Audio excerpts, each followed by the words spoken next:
Hello everyone and welcome to this month's edition of Building Value. Every January, thousands of people set out with big, audacious goals.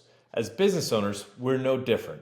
Realistically, we often have the biggest, arguably most unrealistic goals of the bunch. Heck, business owners are nothing else if not hopelessly optimistic about their ability to bite off more than they can chew. Now, unfortunately, after spending time on this beautiful business plan for the year, what happens? We review it in January, often with the team, and generate a lot of excitement, and then we put it in a drawer to collect dust. Now, as a previous victim of this myself, I wanted to share something that has worked very well for me personally, as well as within our firm. 12-week years. Based upon a book of the same name by Brian Moran, the idea is to break your big goals down into 12-week segments. Now, let me tell you why I love them so much and why I feel like they've had such a huge impact for me. First, it allows you to course correct more quickly. At the end of each week and before the next, you take time to review the prior week as well as lay out your upcoming week. This allows you to effectively reset your scorecard each week, but it also allows you to see more quickly where you may be falling short and why. After all, it doesn't take more than 2 to 3 weeks of a failing score to realize something isn't working well. Additionally, I love these mini course corrections because you can also change or update your goals more quickly as you realize that your focus or your approach to a problem isn't correct. For example, if your goal was to attain 5 new clients per month and you originally set out to achieve this by sending 50 cold emails per week, but you have yet to receive any responses, it may be time to evaluate your approach to that goal. Maybe instead of 50, you need to send 500. Or maybe instead of emails, you need to make 50 cold calls instead, regardless of the action. And it allows you to complete honest self-evaluation week over week, as the results and the numbers will not lie, nor will they allow you to hide. Another great benefit of these plans is in the foresight and the planning that begins to take hold.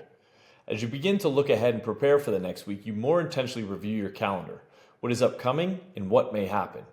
And then with that in mind, how should I adjust my game plan for this week to remain effective? As a simple example, if your goal is to reach 50 clients per week, but you will be out of the office for 2 days that week, you know that now instead of your traditional 10 contacts per day, you have to increase this on a per day average to hit your goal due to a condensed schedule. The intentionality around this helps keep us exceptionally focused and proactive. And as we all know, we're often better, often more productive when we have less time to fit all that we need to do into a more condensed schedule. And at the end of each 12-week period, take time to unplug, to reflect, to rebuild. What went well, what didn't? What did I think was important that perhaps truly wasn't? Or where was I distracted? Where did I lose momentum? Take the time to truly evaluate how you use your time and what, if anything, you should do differently in your next 12 weeks. What I've found to be most impactful here is not just to evaluate how you use your time and on what, but how you use your time relative to the potential impact of that activity. Again, the goal here isn't to set out with 10 to 15 medium to high impact goals every 12 weeks.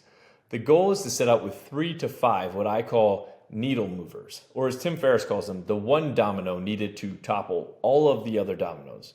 If you approach these needle movers with laser-focused efforts using your 12-week plan to eliminate a lot of the other noise and nonsense, you will be amazed at how much you can achieve quarter over quarter, year over year. And lastly, if there's one piece of parting guidance I can give here, get yourself an accountability partner. Perhaps it's your business partner, a peer, or a friend, equally as focused, equally as driven. But whoever it is, make sure it's someone who you know will check in with you and hold you accountable if they start to see your scores slip consistently.